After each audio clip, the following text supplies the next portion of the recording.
Their magical rapture makes no sense with those quote-unquote left behind still getting saved after God removes his bride, if those destined for heaven were written in the Lamb's Book of Life before the foundation of the world.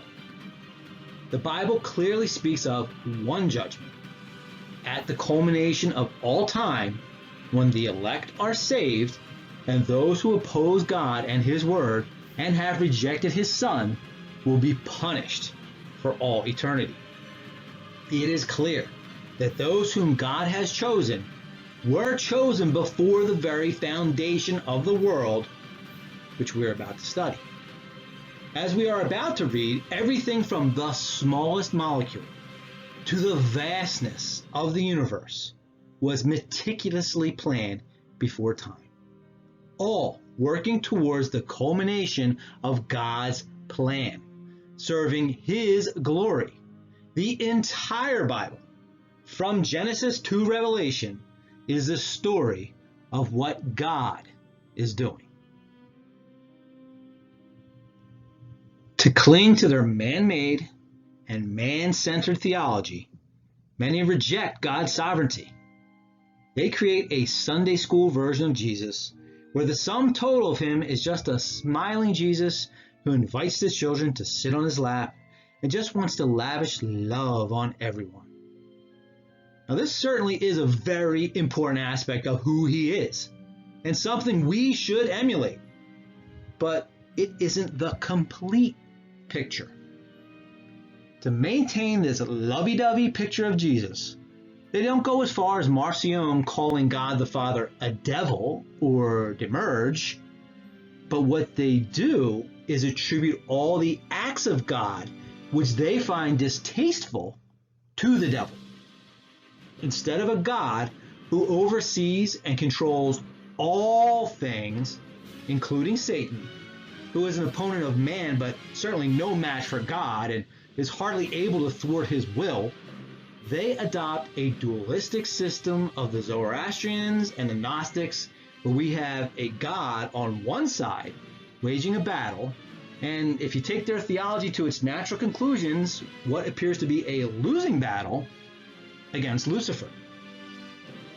Such a simplistic good versus evil mindset is quite an adequate starting point for babies in the faith, but mature Christians will eventually be confronted with great pain and hardship in this life, and the answer of man has free will or the devil did it just don't cut it.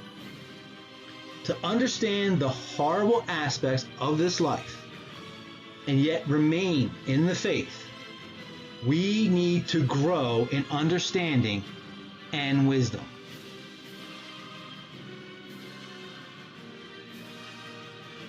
We need to understand that the same Jesus who loves us enough to sacrifice himself on a cross for our behalf, and who says, "Let the little children come to me, and do not hinder them, for the kingdom of heaven belongs to such as these," is also the perfect representation of the God who floods the entire earth, who destroys Sodom and Gomorrah, who brings plagues upon Egypt, including the death of all the firstborn, and who commands the eradication of the idolaters in Canaan.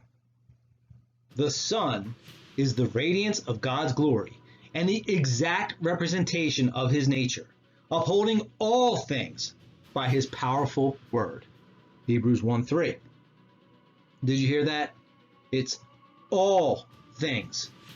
Not all good things, not all happy things, not all the things which I like, but all things, be they good or bad in our estimation, because in the end, we know that all things work together for good to them who love God, to them who are called according to his purpose.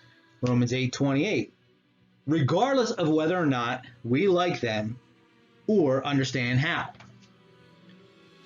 If there were any confusion about Jesus, the Lord of grace, mercy, and love, being of the same mind as the jealous God of the Old Testament, who gave Moses the law and brings wrath and judgment against those who disobey, it should certainly be rectified in Revelation, which gives us the full picture of Jesus in all his glory. Behold, he is coming with the clouds, and every eye will see him, even those who pierced him, and all the tribes of the earth will mourn because of him. So shall it be. Amen. I am the Alpha and the Omega, says the Lord, who is and was and is to come, the Almighty. And the 24 elders who sit on their thrones before God fell on their faces and worshiped God, saying, We give thanks to you, O Lord God Almighty, the one who is and who was, because you have taken your great power and have begun to reign. The nations were enraged, and your wrath has come. The time has come to judge the dead and to reward your servants, the prophets, as well as the saints and those who fear your name, both small and great, and to destroy those who destroy the earth.